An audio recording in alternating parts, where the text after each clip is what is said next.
Okay, welcome back everyone.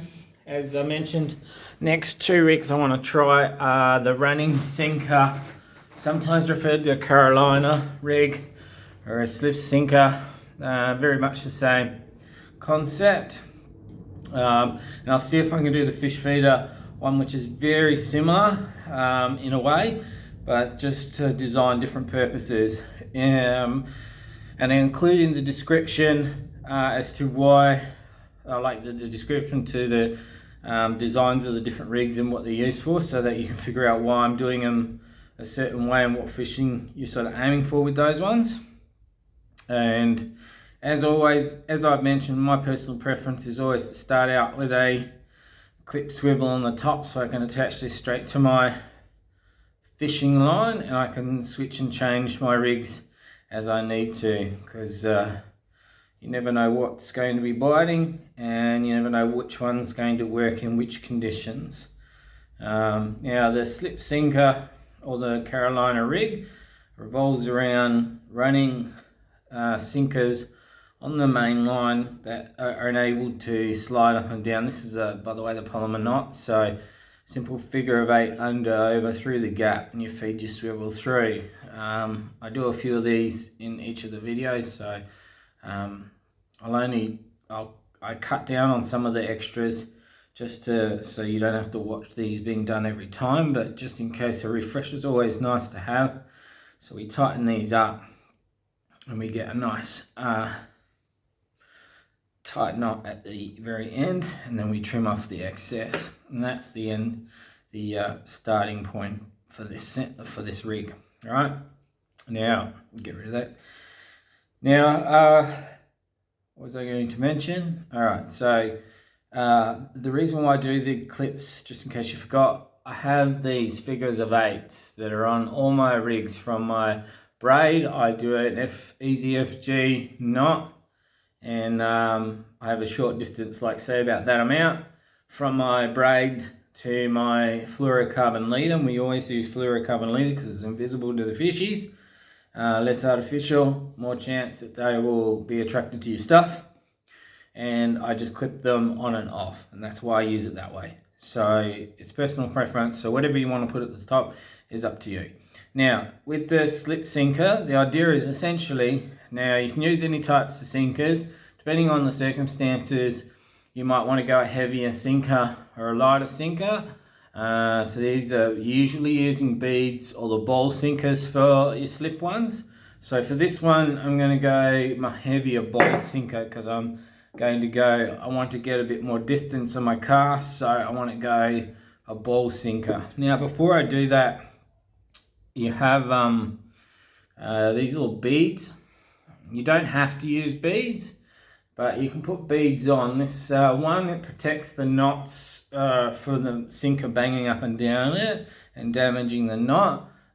These also beads can be the fluoro color or luminescent, so they get sun on, so they glow a little bit at night time. So they're kind of helpful to have if you're doing your rigs up like this. So then you feed on your sinker. Now your sinker is designed to run. And the reason why it's designed to run is that once we've tied off this end and we attach our hook to it, now your sinker will fall to the bottom of the ocean and sit on the bottom, and your bait should be attached to this and should have float slightly off the bottom and sit off the bottom and just whirl around in the current. And when the fish takes it, generally they won't feel the pressure from the sinker straight away as it moves along here, until they've hopefully taken a big gulp and got it right in their mouth. So that's the reason why we use the running sinker, for that purpose. And I put 2 beads, one on one end, and I've dropped one of the beads on the floor, so sorry, I'll grab this one out. My apologies, it was up there, but I slipped. So at the other end, I feed another bowl sinker, little bead. I'm gonna get it through. So you feed your ball, your little bead through.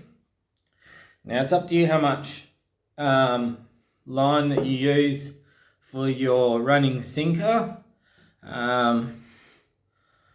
depending on how long you want to make your rig. I'm going to make this one, it's about here, Now, what I tie on the end of mine is a figure of 8 knot. And the figure of 8 knot I'm kind of attached to because it's a great knot. It holds, doesn't break, and it creates a loop that never moves. And the reason why I do the figure of 8 is because when I go to attach my hook, so I've got pre-made hooks from previous ones. So here I've got just a standard hook attached with a swivel clip.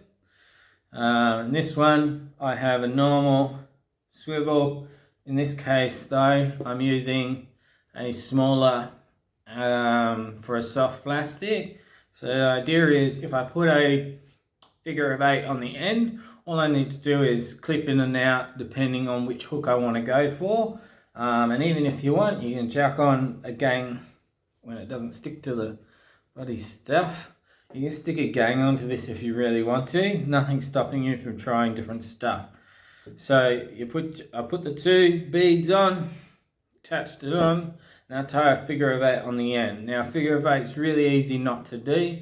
Very similar. You create a nice loop like this, and you're wrapping it over the top, underneath that, and then you put it, I want to move my hands out the way, push it up so you can see this sort of there, and then you feed it back through the gap that you've created. And before I tighten it, you'll be able to see why it's called a figure of 8. You can see that figure of 8 forming in here. So as you tighten it in, this tightens the figure of 8 right up. And you can put your little finger digit in there and pull on the line, and it creates a perfect little loop. And clip off the excess obviously, and that's a very strong knot. I'm yanking on that and almost cutting off circulation of my finger, and allows your ball sinker to run up and down and sit on the bottom. And all you're doing now from here is then linking on,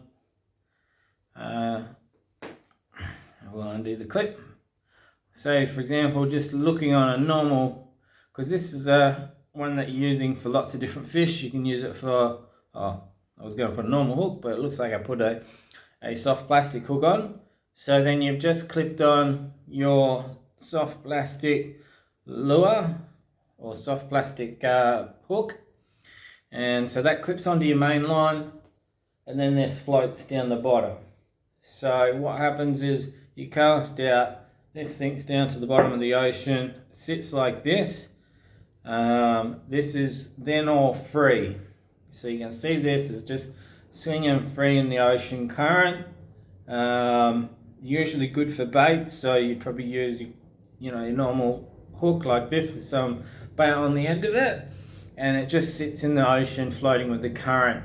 And you can add extra things like with your hook, add on some flashies like these things that extra help attract the attention of the fish if you really wanted to. But that is a basic sliding sinker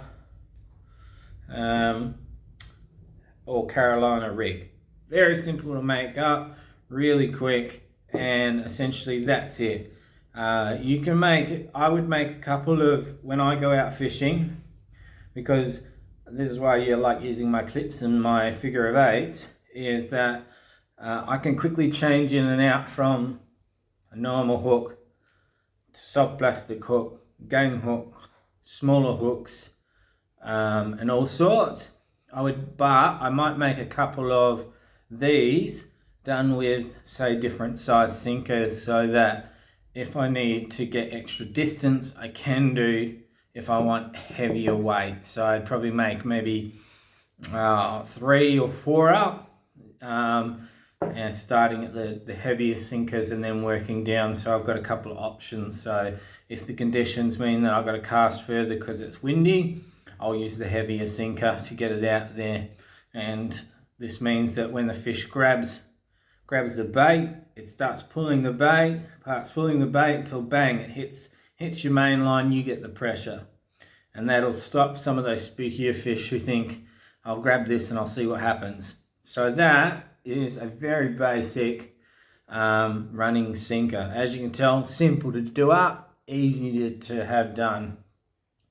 I wonder if I can use this. Actually, I can use this line. It's perfect. What I'm going to do is put another, oops, sorry, I'm going to disappear off camera again. Grab 2 more loom beads. Oh no, not loom beads, because we're doing a, next one up, it's called a fish finder. And what they're doing essentially with this one is we're using these things, these are running sinker attachments, and you are putting on a bigger sinker or a star sinker to get your casting out much further. You obviously don't have to use a big old giant number 4 like this. Use smaller ones, but essentially what you do is you're doing the same option where you're putting on, so we get to the end. You can have stoppers on these, on the, when I get this in, you can have stoppers to stop the maneuver, how much the actual, this isn't going all the way through. I might have to grab it off. Come on. There we go, it's fit all the way through. Okay, so the running sinker, there's the fish finder. The reason why they use this is more as if you're in a area. Actually, I'm going to clip off this excess because it doesn't need to be there. So you're using this in areas, say perhaps where you're looking for like whiting, want to cast a bit further down, and the idea is when you move, because you're attaching, remember you're attaching a nice big star sinker, and so when you reel this in slightly, and you only do this every now and again, so you reel it in slightly, and because it's sitting on the bottom, so this is for bottom foraging fish, a bit like the running sinker, it's for bottom dwellers.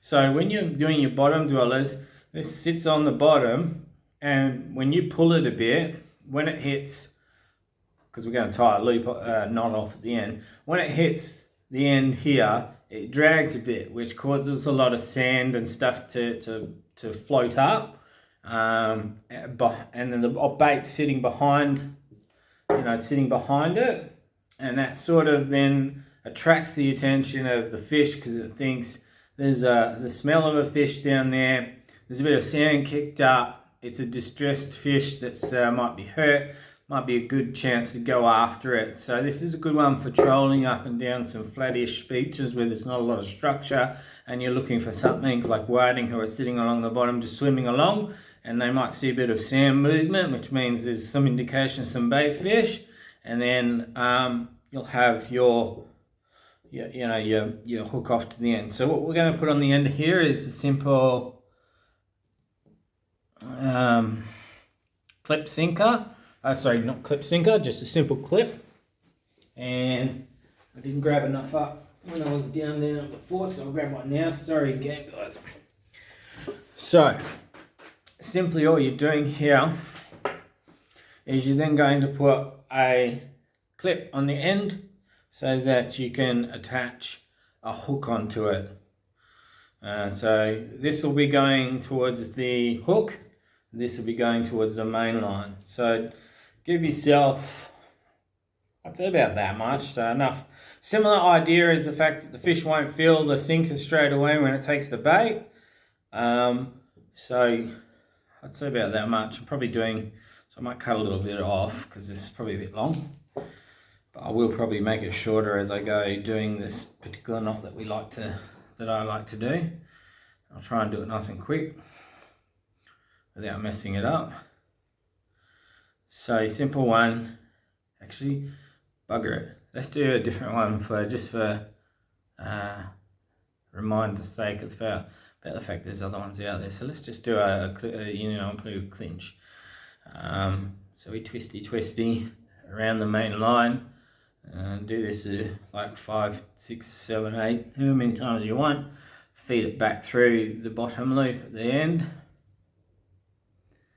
And if you want, you can tighten from here. Or if you want to try and improve it a little bit, they say feed it up through the bottom, and then you you pull on your line and you pull down. This is where you kind of need your teeth to hold.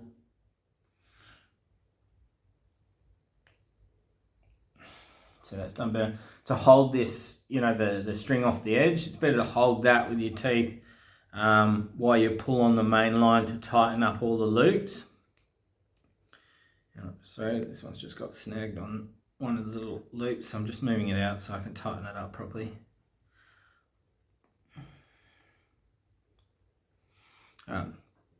So we get rid of that excess.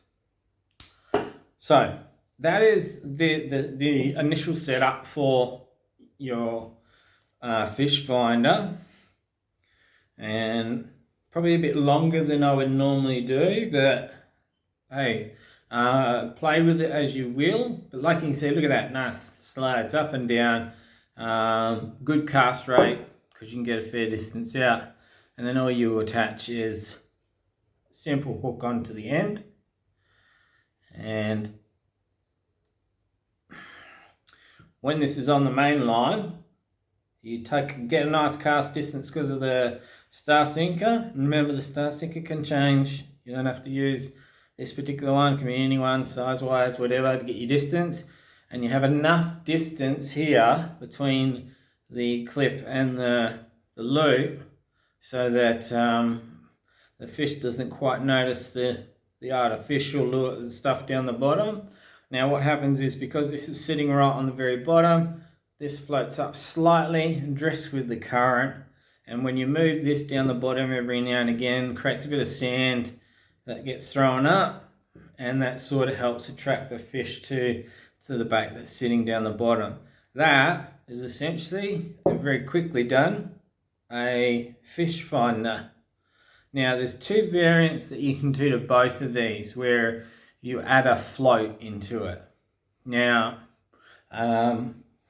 so I would use a very small foam one, and the idea is you would do a separate one up, because say for example you're in a position where there's it's not a pure nice sandy bottom and your star sinker's hitting a lot of stuff, or you find that you're grabbing a lot of weed as it's pulling along the bottom, or your bait isn't floating up enough off the bottom, or the fish aren't on the bottom as well as you'd like, you put a float in between here. Don't do a big float, obviously, because that would drag it right up, and it's a very obvious float. So don't. I would tend to use. I'm just going to grab off screen because I've got some other floats as demos.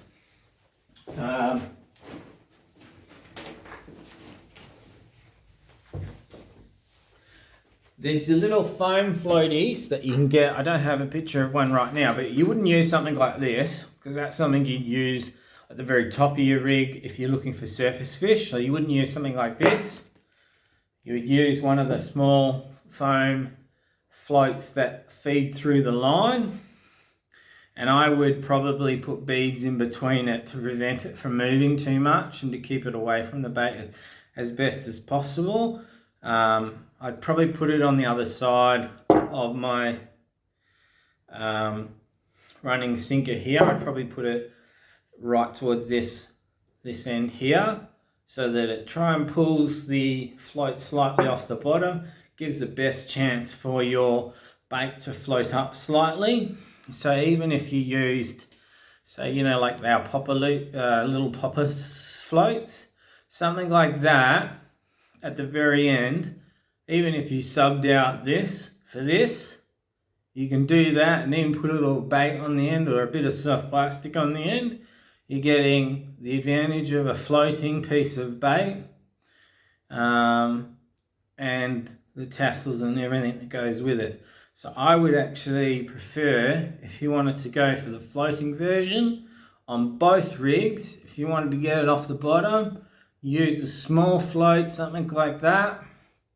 I would prefer this personally, but it's up to you what you do. I would use this, use the same sort of hook, because this is still a number 2 on this one. The other ones you can get number 3 or number 2, or you can also get a number 1 in the same system. But just put a piece of bait. So you got the smell, you got the flash, you got the look, and you got the bob that's going on with it. So I'd put that here on both of my rigs. So I would put it on both the Carolina and both the Fish Finder. If I wanted to do get it off the bottom slightly, if you're having issues with bottom feeding fish not being attracted to your stuff, or a simple tiny foam floater that sits way back that gives this the chance to get off the bottom away from the sinker, or to get the sinker slightly off the bottom if it's getting snagged on a few things here and there. Okay, and that's what I would do. So I think that pretty much covers it. I tried to go as quick as I can to shorten the video, so you get 2 of them in one. Very similar types, but used in a little bit of different circumstances. This is where you got less beach structure, you're looking for sea whiting and so forth, and you're trolling the beach a little bit. The other one is getting the distance out, and for shy fishing, a lot of people use this for snapper and stuff because they might not take the bait straight away. They might take it and then they're used to the pressure of getting it yanked straight away, and they'll let it go. You want them to try and swallow the hook before they realize that they've been caught. So this is where this really comes in handy. So that's the sort of different circumstances you'll be using it. But you can, like I said, chop and change and combine these things to find what works on the day that you're out there, because not everything's going to work as you've planned it out and foresee it. So having the versatility is what I would say is key when it comes to fishing. Versatility and having lots of options is key, and being able to swap and change them out and try new things is always a great thing. Sticking to one option, you're really limiting yourself. So those are those 2.